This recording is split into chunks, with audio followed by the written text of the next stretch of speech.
week 5, I've decided to take a little more analytical route and look at my specific techniques and what I've been working on. Here's an awesome, really high ollie that I pulled off earlier this week.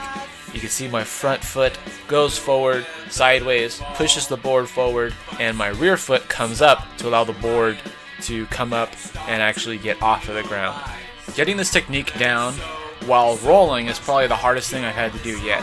And sometimes I don't even get it right standing. In this clip, I nail the pop, I even raise my back foot up, but my front foot never pushes forward to level out the board. So I just go up and I go down in the same spot. A way to practice that foot movement is to actually sort of turn your foot sideways and scrape it across the front of the board like this. I practiced for a while longer, also threw in some rolling ones, some of them look better than others, but you know, it's just something I gotta practice every single day. Let's go check out the skate park. I'm still way too scared to go off anything high, so I go off of the lower hills, go up the half pipe, back down, and then do a kick turn 180, and that brings me from the fakie position to regular. I noticed a low curb that people were using to grind on above the skate park, and I kind of got a little bold and was just kind of messing around, hopping up onto the ledge. Didn't really see a whole lot of success because I wasn't really ollieing onto it. I was just kind of like hopping the front of my trucks onto it. And well, I ended up with probably the worst injury, if you want to call it that, since I started skating.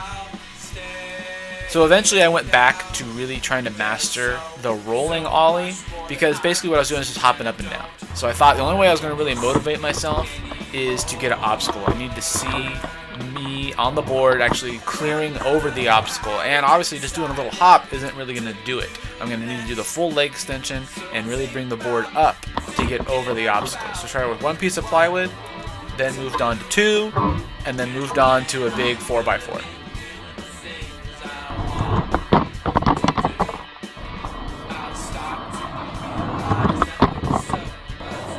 As you can see, eventually I did clear the 4x4, and I'm still working on it today. Even though I cleared it once, I maybe cleared it twice, I'm still working on it every day, just trying to get that ollie, the rolling ollie, more consistent. I have to do it. I'm still just, I don't know, I'm like really afraid to jump off of the board. Basically what you have to do an ollie, you have to jump up from the board. You can't just keep your feet on it the whole time, and then landing on it and keeping that straight, keeping that balance is just so hard. It's like, it seems like it's a tiny change to go from just standing perfectly still and ollieing really high, like at the beginning of the video, you know, I got a lot of height, but translating that while moving is just something that I need to get into my brain, and I'm still working on even today. Hope you enjoyed the video this week, and I'll catch up with you again next week.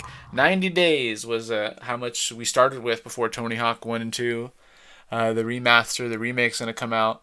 And, well, I think we still have more than halfway to go. So hopefully we'll see a lot more progress.